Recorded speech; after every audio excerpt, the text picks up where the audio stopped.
বর্তমান বিদ্যুৎ মন্ত্রী অলরেডি রেসিপি দেওয়া শুরু করে দিয়েছে। বলছে ঋণের বোঝায় জর্জরিত হওয়ার চেয়ে অন্ধকারে থাকা ভালো। আমরা ধিক্কার জানাই।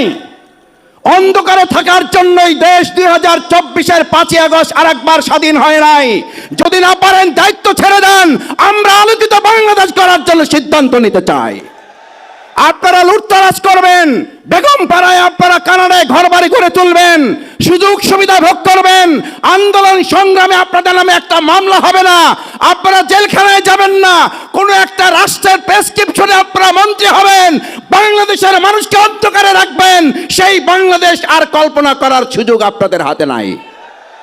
আমরা আগের সেই 17 বছর যে বক্তব্য শুনতাম, যদি আপনারা বেগুন না পান তাহলে মিষ্টি কুমড়া খান, যদি আপনারা এটা না পান তাহলে ওটা করেন। এখন বর্তমান বিদ্যুৎ মন্ত্রী অলরেডি রেসিপি দেওয়া শুরু করে দিয়েছে। বলছে ঋণের বোঝায় জর্জরিত হওয়ার চেয়ে অন্ধকারে থাকা ভালো। আমরা ধিক্কার জানাই। অন্ধকারে থাকার জন্যই দেশ 2024-এর 5ই আগস্ট আরেকবার স্বাধীন হয় নাই। যদি না পারেন দায়িত্ব ছেড়ে দেন, আমরা আলোকিত বাংলাদেশ করার জন্য সিদ্ধান্ত নিতে চাই। আপনারা লুটতরাজ করবেন, বেগম পাড়ায় আপনারা কানাডায় ঘর বাড়ি করে তুলবেন, সুযোগ সুবিধা ভোগ করবেন, আন্দোলন সংগ্রামে আপনাদের নামে একটা মামলা হবে না, আপনারা জেলখানায় যাবেন না, কোন একটা রাষ্ট্রের প্রেসক্রিপশনে আপনারা মন্ত্রী হবেন, বাংলাদেশের মানুষকে অন্ধকারে রাখবেন। সেই বাংলাদেশ আর কল্পনা করার সুযোগ আপনাদের হাতে নাই। আমার ভাইয়েরা, নেতৃবৃন্দ বক্তব্য রাখবেন, শেষ করতে চাই।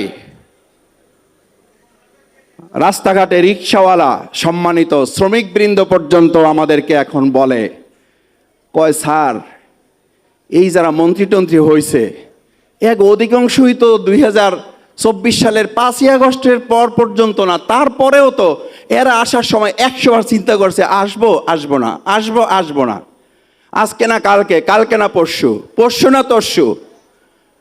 এই আসা যাওয়ার মধ্যে যারা বাংলাদেশকে অনিরাপদ রেখে নিজে এবং নিজের পরিবারকে নিরাপদ রাখার স্বার্থ হাসিল করেছে, তারা এখনো তাদের স্বার্থ হাসিল করবে বলেই আমার আমেনার বিচার হয় না, আমার হাজারীবাগের সন্তানদের আসামিদের গ্রেপ্তার হয় না, আমার 6 বছর শিশুদের ধর্ষিতার গ্রেপ্তার হয় না, কারণ তারা তাদের প্রটোকলের গাড়ি নিরাপদ করায় ব্যস্ত, তারা 18 কোটি মানুষের কথা ভাবে না।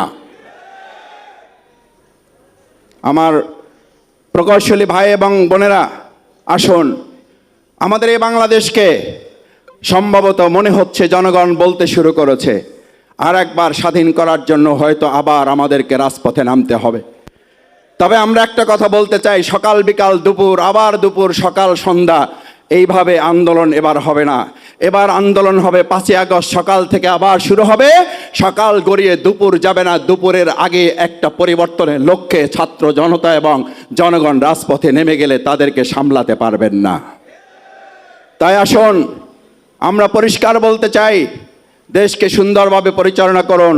রমজান সংযমের মাস, কথাবার্তায় সংযমী হন, কাজের ক্ষেত্রে সংযমী হন, দেশের নাগরিকদের প্রতি সংযত আচরণ করুন এবং মানুষের মর্যাদা সমুন্নত রেখে যে বৈষম্য মুক্ত একটা বাংলাদেশ আমরা গড়ে তুলতে চেয়েছিলাম, আমাদের সন্তানরা যে জন্য জীবন দিয়েছে, আমাদের ভাইয়েরা যে জন্য জীবন দিয়েছে, আমাদের নেতৃবৃন্দ হাসতে হাসতে ফাঁসির মঞ্চে গিয়েছে, সেই বাংলাদেশের বিপরীত কোনো চিত্র দেখলে আবার এদেশের মানুষ একতাবদ্ধ হয়ে রাজপথে নামবে, তাতে কোনো সন্দেহ নেই। তার আগেই যদি আপনারা সতর্ক হয়ে যান, তাহলে আপনাদের জন্য কল্যাণ, দেশবাসীর জন্য কল্যাণ, সেই কল্যাণের প্রত্যাশা। মিনাল হুদা ওয়াল ফুরকান, এই সেই রমজান মাস যে মাসে কোরআন নাজিল করা হয়েছে। আর এই কোরআন হচ্ছে বিশ্ব মানবের জন্য হেদায়েত স্বরূপ, গাইডলাইন স্বরূপ, হক এবং বাতিলের পার্থক্যকারী একটি মহামূল্যবান কিতাব, যে কিতাব আল্লাহ তাআলা স্বয়ং পাঠিয়েছেন এবং সর্বশেষে পাঠিয়েছেন।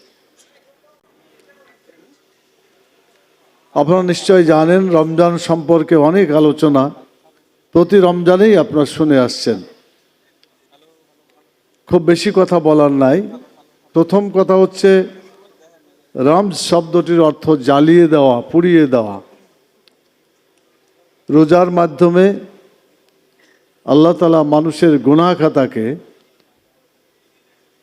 জ্বালিয়ে পুড়িয়ে সেই মানুষটিকে পরিষ্কার করার ব্যবস্থা করেছেন। দীর্ঘ একটি মাসের মধ্যে 30 দিন, একটি মাস 30 বা 29 দিন, এই মাসে এই ইবাদত করার মাধ্যমে আল্লাহ তাআলা আমাদেরকে আমাদের চরিত্রকে সুন্দর করার একটা গুরুত্বপূর্ণ ব্যবস্থা রেখেছেন। আমরা আল্লাহ তাআলার এই পবিত্র রমজান মাসে উপনীত হয়েছি। দেখতে দেখতে এই একটা অংশ চলে যাচ্ছে। আমরা জানি প্রথম 10 দিন রহমতের, দ্বিতীয় 10 দিন মাগফিরাতের, আর তৃতীয় 10 দিন জাহান্নামের আগুন থেকে বাঁচার।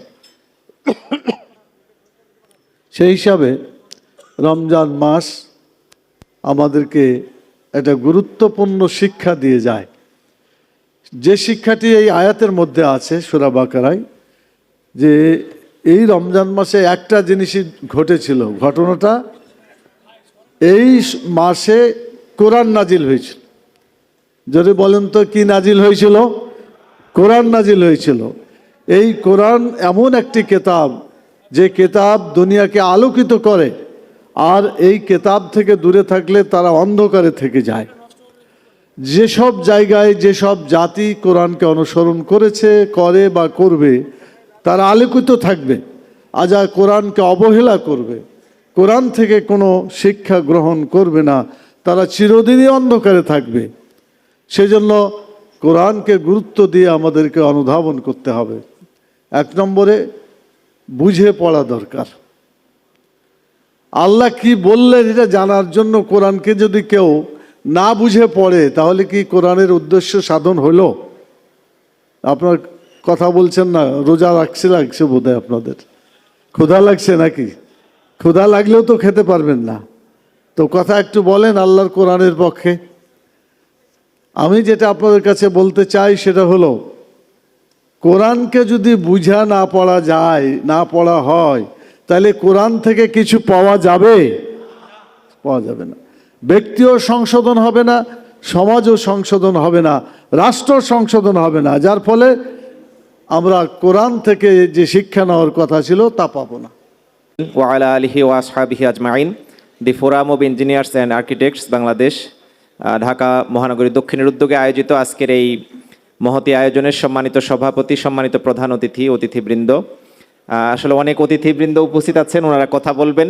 আমরা মূলত আল্লাহর কাছে দোয়া করছি, আল্লাহ যেন আমাদেরকে এই রমজানে ঐক্যবদ্ধতার একটি সুযোগ হিসেবে রমজানকে নেওয়ার তৌফিক দান করেন। যেমনিভাবে আমরা পরিশুদ্ধির উদ্যোগ নিচ্ছি, এই রমজান যেন আমাদের পরিকল্পনা বাস্তবায়নেরও একটি সুযোগ হিসেবে আমরা নিতে পারি। আল্লাহ সেই তৌফিক দান করুন এবং এই ফোরামকে কবুল করুন। সবাইকে ধন্যবাদ জানিয়ে আমার কথা শেষ করছি। আসসালামু আলাইকুম ওয়া রাহমাতুল্লাহ।